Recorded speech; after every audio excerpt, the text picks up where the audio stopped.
नमस्कार दोस्तों, आपका भक्ति कीर्ति चैनल में स्वागत है। श्री प्रेमानंद जी महाराज को कैसे मिली राधा रानी? लाडली रानी की कृपा। श्री प्रेमानंद जी महाराज की जीवंत लीला। भक्तों, कभी कभी जीवन हमें उस मोड़ पर लाकर खड़ा कर देता है जहाँ सब रास्ते बंद प्रतीत होते हैं। न कोई साथी, न कोई सहारा, बस एक शून्यता। पर जिस हृदय में राधे राधे की पुकार है, वहाँ कभी शून्यता टिकती नहीं। वहाँ राधा रानी स्वयं निवास करती हैं। जय श्री जय लाडली रानी। जो इस कथा को अंत तक सुनता है, उसका हृदय प्रेम से भर जाता है। भक्तों, वृंदावन की रज में कुछ ऐसी शक्ति है जो एक बार किसी के चरणों को छू ले तो वह जीवन भर उसी रज में रम जाना चाहता है। यहाँ न तो भूख की चिंता रहती है, न ही नींद का मोह, बस एक ही तड़प होती है, राधा रानी की एक झलक मिल जाए, उनका नाम हृदय में बस जाए। आज हम एक ऐसे ही राधा प्रेमी संत की कथा सुनने जा रहे हैं, जिन्होंने बचपन में ही सब कुछ छोड़कर लाडली रानी की शरण ली, जिनके पास न ठिकाना था, न तन का सहारा, पर जिनके पास था बस एक ही तड़प होती थी कि राधा रानी की एक झलक मिल जाए, उनका नाम हृदय में बस जाए। आज हम एक ऐसे ही राधा प्रेमी संत की कथा सुनने जा रहे हैं, जिन्होंने बचपन में ही सब कुछ छोड़कर लाडली रानी की शरण ली, जिनके पास न ठिकाना था, न तन का सहारा, पर जिनके पास था तो केवल राधे राधे का अमूल्य नाम। यह कथा है श्री प्रेमानंद जी महाराज की, एक ऐसी आत्मा कि जिसने भक्ति की पराकाष्ठा को छू लिया और राधा रानी को इस धरती पर साक्षात उतरने को विवश कर दिया। आइए उस आत्मिक यात्रा में प्रवेश करें, जहां एक साधारण सा अनिरुद्ध जैसे कैसे प्रेमानंद बन जाते हैं। श्री प्रेमानंद जी महाराज, जिनका बाल्यकाल का नाम अनिरुद्ध था, एक अत्यंत भावुक, सरल और भक्ति से परिपूर्ण बालक थे। उन्हें सांसारिक बंधनों से कोई मोह नहीं था। छोटी उम्र में ही संसार की माया उन्हें व्यर्थ प्रतीत होने लगी। हृदय में राधा रानी के प्रति अगाध प्रेम और भक्ति थी। उन्होंने अपना घर, पहचान और रिश्ते सब कुछ त्याग दिया और अकेले ही वृंदावन की ओर प्रस्थान कर गए, उस भूमि की ओर जहाँ हर कण में प्रेम, रस और राधे राधे की गूंज है। महाराज जी का जन्म एक गरीब ब्राह्मण परिवार में हुआ था। उनका पूरा परिवार भगवान के प्रति समर्पित रहा है। प्रेमानंद महाराज जी का जन्म स्थान सरसौर ब्लॉक, आखिरी गांव कानपुर, उत्तर प्रदेश में हुआ। प्रेमानंद जी महाराज के दादा भी सन्यासी थे। उनके घर में बहुत ही पवित्र और भगवान के प्रति समर्पित माहौल रहा है। प्रेमानंद महाराज जी के पिता श्री शंभू पांडे ने भी बाद के वर्षों में संन्यास स्वीकार कर लिया था। उनकी पूजनीय माता श्री रामा देवी भी बहुत धार्मिक थी। वह सभी संतों का बहुत सम्मान किया करती थी। उनके माता पिता दोनों ही नियमित रूप से मंदिरों और अन्य धार्मिक स्थलों में संत सेवा किया करते थे। बाबा जी के एक बड़े भाई भी हैं। घर में पवित्र माहौल ने प्रेमानंद जी के मन में आध्यात्मिक ज्योति को और बढ़ा दिया। प्रेमानंद जी महाराज ने बहुत ही कम आयु में पूजा पाठ करना शुरू कर दिया था। बचपन में 5वीं क्लास में ही उन्होंने भगवत गीता पढ़ना शुरू कर दिया था। छोटी सी उम्र में ही महाराज जी जीवन के हर पहलुओं के बारे में सोचना शुरू कर दिया था। ऐसा कहा जाता है कि एक बार महाराज जी के मन में सवाल आया कि क्या माता पिता का प्यार हमेशा बना रहता है। वह लगातार आध्यात्मिकता की तलाश कर रहे थे। आखिरकार प्रेमानंद जी महाराज ने 9वीं कक्षा में ही आध्यात्मिक जीवन जीने और ईश्वर तक पहुंचने वाले मार्ग की खोज करने का फैसला किया। वे इस नेक काम के लिए अपने परिवार से अलग होने के लिए तैयार थे। जिस वक्त महाराज जी ने यह फैसला किया, उनकी उम्र सिर्फ 13 वर्ष थी। वह बिना किसी को बताए सुबह 3 बजे अपने घर से निकल गए थे। युवावस्था में ही घर त्यागने के बाद उन्होंने नैष्ठिक ब्रह्मचारी की दीक्षा ग्रहण कर ली थी।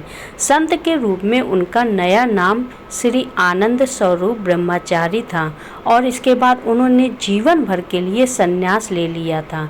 महाकाव्य को अपनाने के बाद उन्हें एक और नया नाम मिला जो स्वामी आनंदाश्रम है। महाराज जी ने अपने प्रवचनों में कई बार जिक्र किया है कि वह अपने प्रारंभिक जीवन में भगवान शिव के भक्त थे। वह भगवान शिव की शिक्षाओं का पालन किया करते थे। उन्होंने कभी भी आश्रम या पदानुक्रमित जीवन को स्वीकार नहीं किया।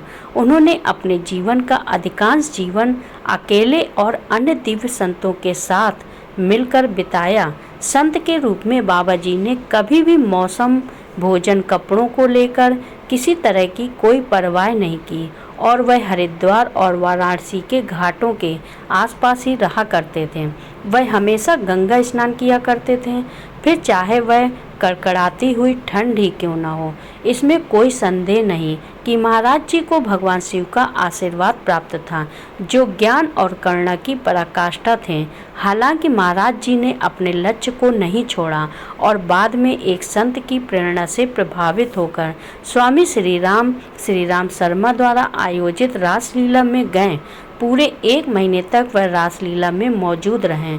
महाराज को इस समय तक शायद ही यह एहसास हो कि वृंदावन हमेशा के लिए उनका दिल चुरा लेंगे और वह उनका स्थायी पता बन जाएगा। वह मथुरा की ट्रेन से पकड़कर अन्य संतों के साथ मथुरा पहुंच गए। जब महाराज जी वृंदावन पहुंचे तो वे किसी को नहीं जानते थे और श्री धाम वृंदावन की सुंदर संस्कृति से बिल्कुल अनभिज्ञ थे। महाराज जी इसके बाद रोजाना वृंदावन की परिक्रमा किया करते और श्री बांके बिहारी के दर्शन करते थे। इस दौरान उनकी मुलाकात कई संतों से हुई। वहीं एक दिन एक महान संत ने उन्हें सलाह दी कि उन्हें राधा वल्लभ मंदिर में जाना चाहिए। वृंदावन पहुंचकर वे एक छोटे से आश्रम में रहने लगे। सेवा के बदले में उन्हें आश्रय, भोजन मिल जाता था, लेकिन कुछ समय बाद उनकी किडनी की बीमारी गंभीर हो गई। आश्रम के एक सेवक ने उनसे कहा, बाबा अब आपकी तबीयत ठीक नहीं रहती, हम जिम्मेदारी नहीं ले सकते, कृपया 15 दिन में आश्रम खाली कर दें। उस क्षण उन्होंने उत्तर दिया, 15 दिन क्यों, मैं तो 15 मिनट में ही चला जाऊंगा। और वे सचमुच आश्रम छोड़कर निकल पड़े, बिना शिकायत, बिना क्रोध, बस राधे नाम की माला जपते हुए। अब उनका कोई ठिकाना नहीं था। वे वृंदावन की गलियों में राधे राधे जपते हुए भिक्षा पर रहने लगे। दिन में मंदिरों की परिक्रमा करते और रात में जहाँ जगह मिलती वहीं सो जाते, कभी पेड़ के नीचे, कभी सड़क किनारे। उनके पास बस एक छोटा बोरा, एक लोटा और एक कमंडल था, लेकिन उनके हृदय में राधा रानी की सच्ची भक्ति का खजाना था। उस कठिन समय में भी उन्होंने किसी से कुछ नहीं मांगा, बस एक ही पुकार थी, हे लाडली, बस एक कोना दे दो जहाँ बैठकर तुम्हारा नाम ले सकूं। एक दिन दोपहर को वे मदन मोहन मंदिर के टीले पर पहुँचे। शरीर थका हुआ था, मन उदास। उन्होंने वहीं बैठकर लाडली जी के से प्रार्थना की, राधे अगर तुम्हारी कृपा नहीं है तो मैं आज बनारस लौट जाऊंगा, लेकिन अगर तुम मेरी हो तो एक कोना दे दो वृंदावन में। उसी क्षण एक छोटी सी गौरवर्ण बालिका उनके पास आई। उसकी आंखें चमक रही थी। वह खेलते हुए बार बार कह रही थी, जय गो बाबा, जय गो बाबा।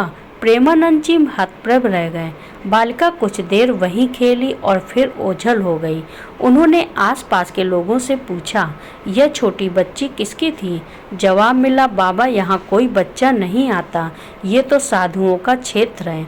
उस क्षण उनके हृदय में आभास हुआ कि यह वह कोई साधारण बच्ची नहीं थी, वह स्वयं लाडली रानी थी जो लीला करके उन्हें दर्शन देने आई थी।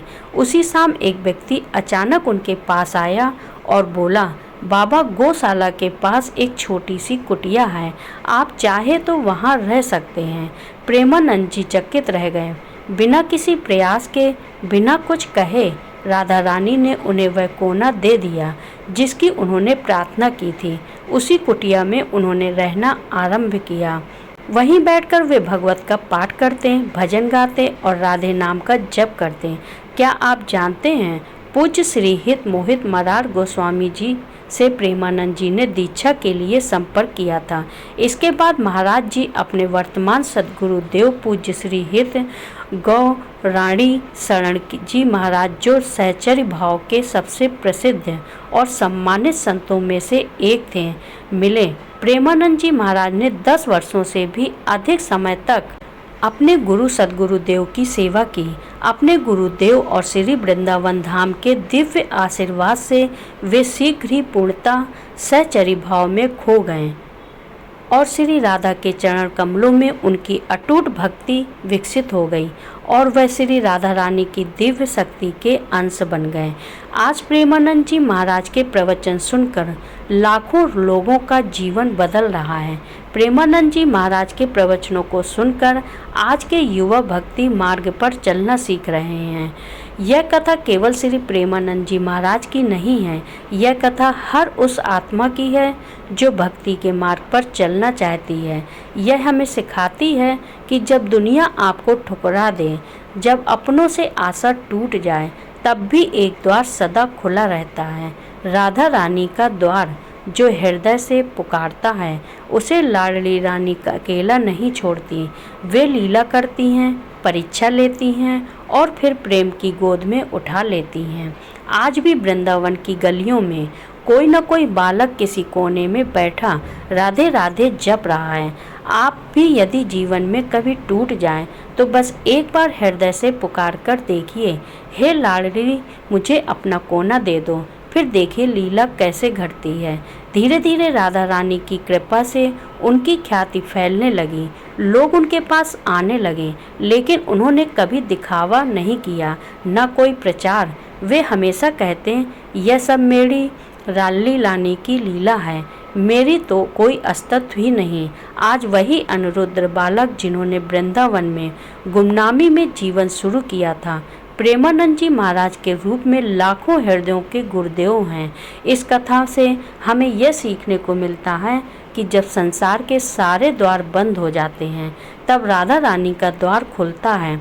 जब सब साथ छोड़ देते हैं, तब वह स्वयं आकर अपनी गोद में स्थान देती हैं। सच्चे प्रेम और पूर्ण समर्पण से की गई पुकार कभी व्यर्थ नहीं जाती। राधा रानी हर उस हृदय में निवास करती हैं जहाँ केवल प्रेम है, मांग नहीं। यह कथा हमें यह सिखाती है, जब संसार त्याग देता है तब राधा रानी संभालती हैं। जब सब द्वार बंद हो जाते हैं तब द्वार उनका खुलता है। जब कोई नाम नहीं होता तब वो राधे नाम से पहचान देते हैं। जय श्री राधे, जय लाडली रानी जी। इस कथा को अंत तक सुनता है, उसका हृदय प्रेम से भर जाता है और जब हृदय प्रेम से भर जाए तो भगवान को दूर जाना ही नहीं पड़ता। वो तो यही हैं आपके भीतर, बस राधे नाम के दीप को जलाने की देर है। जय श्री राधे, जय लाडली रानी। और कोटि कोटि वंदन उस जीवित संत को, श्री प्रेमानंद जी महाराज को, जो प्रेम को जी रहे हैं और प्रेम को बांट रहे हैं। प्रेम से बोलिए राधे राधे। ऐसे ही और भी दोस्तों, आपको प्रेमानंद जी के बारे में जानकारी अच्छी लगी हो तो चैनल को लाइक कर दें, शेयर कर दें और सब्सक्राइब कर लीजिए।